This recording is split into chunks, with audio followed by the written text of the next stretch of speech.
जीवन में विघ्न जब आता है, सोते से हमें जगाता है। जिसने आराम का त्याग किया और विघ्नों में भी काम किया, मन को मरोड़ता है पल पल कि कहां पढ़ रहे हो। सबका थोड़ी होता है कि ये जो चुनौती है, ये जो चैलेंज है, ये जो संघर्ष है, इसका रोल क्या है जीवन में। महत्वाकांक्षा के साथ जो चीज चलती है उसका नाम है विघ्न, संघर्ष, चुनौतियां, चैलेंज। रामधारी सिंह दिनकर और निराला जी और ऐसे बहुत सारे भारत के कवि जिन्होंने हमेशा समाज को आईना दिखाने का काम किया, उसमें से रश्मिरथ मुझे बहुत ज़्यादा पसंद है, बहुत। और मैं यहाँ बैठे समस्त जो मेरे मित्रगण हैं, मैं उनसे निवेदन करूंगा कि आप रश्मिरथ जरूर पढ़ें।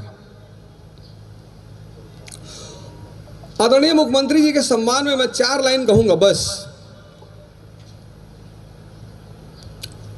और उस 4 लाइन में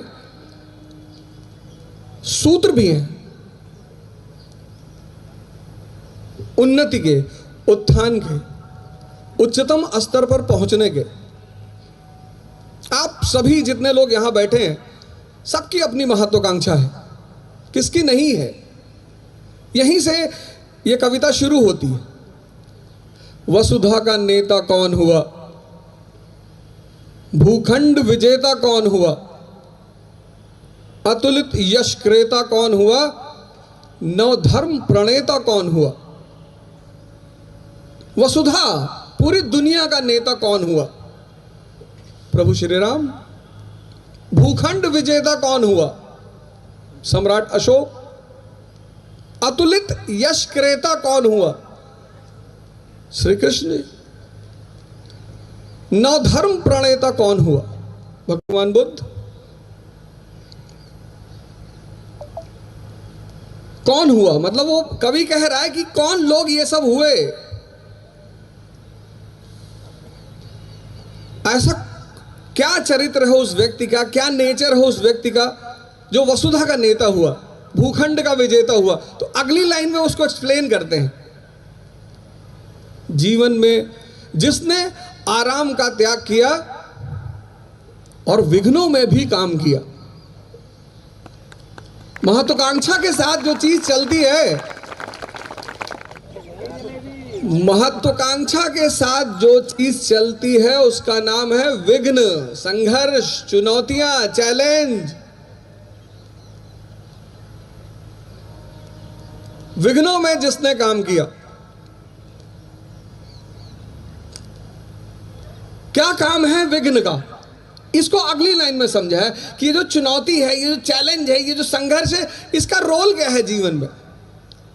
क्लास 12th के बाद जब मैं इलाहाबाद आया तो मैंने अपने पिताजी से कहा कि पिताजी इलाहाबाद भेज रहे हो।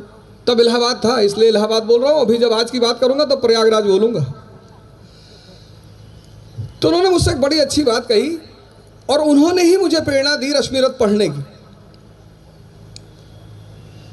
जब हम पहली बार यहां आए तो शुरुआत में तो शौक था कि टिफिन मंगाएंगे। टिफिन आया,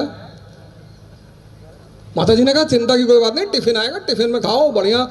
मैंने कहा टिफिन वाले तो 10 रोटी देंगे नहीं, बोले 15 देंगे।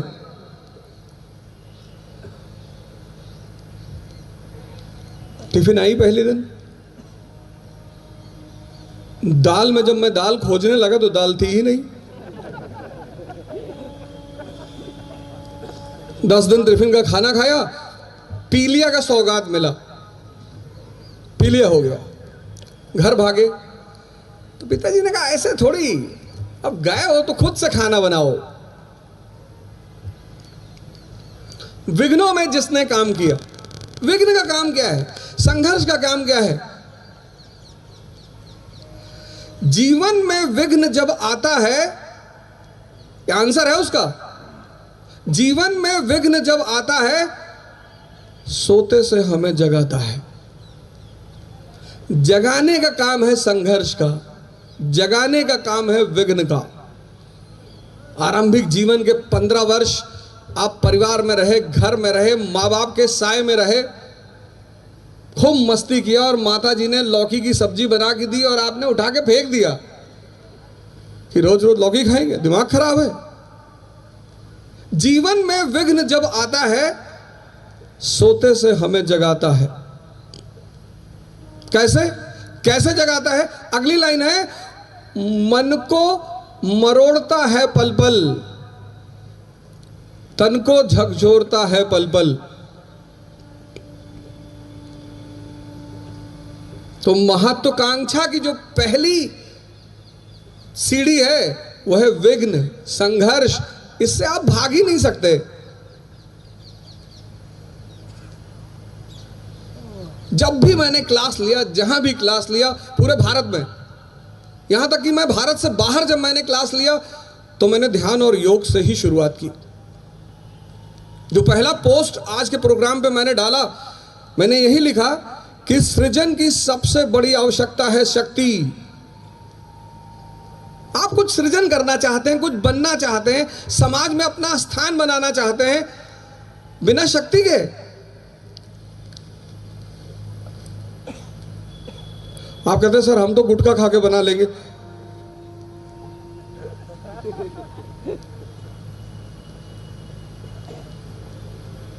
बिना शक्ति के सृजन नहीं हो सकता, सिद्धांत है ये। शक्ति आएगी कहां से? कौन सी शक्ति? पूजनीय महाराज जी ने आपको पहला महायोग कराया, अद्भुत योग, अद्भुत। मंडूकासन कराया आपको। शक्ति ये जो चीज है, ये जो आसन है, ये जो विद्या है, ये दो शक्तियां पैदा करेगी, एक शरीर की और एक मन की। साइकोलॉजी आज एक सब्जेक्ट पैदा हुआ पश्चिम में। साइकोलॉजी बेटा है पूंजीवाद का। इस देश ने मन का अध्ययन आरंभिक काल से, और सिर्फ अध्ययन नहीं, उस पर विजय। जीवन में विघ्न जब आता है सोने से हमें जगाता है, मन को मरोड़ता है पल पल। देखो तैयारी कर रहे हो आईएएस की, मन को मरोड़ता है पल पल कि कहां पढ़ रहे हो, सबका थोड़ी होता है। मन बड़ा प्यारा इंस्ट्रूमेंट है शरीर के अंदर, कुछ भी तर्क दे देगा, कुछ भी। बहुत सारे लोगों ने वादा किया हम आएंगे, लेकिन शायद मन ने नहीं आने दिया, क्योंकि मन के तर्क बड़े प्यारे, बड़े विचित्र। किसी साहब ने मुझसे कहा कि आप योग ध्यान वगैरह की बात करते हैं। मैंने कहा हाँ। क्या घोड़ा इतना दौड़ता है, उसका जीवन सिर्फ 20 वर्ष है, और अजगर सिर्फ सोता है, उसका जीवन 100 वर्ष है। मन, बहुत लोगों ने सुबह 4 बजे का अलार्म लगाया होगा और 4-5 पे मन ने कहा होगा कि कहां जाओगे? अच्छा जाओगे, 5 मिनट और 8 बजे उनकी नींद खुली होगी।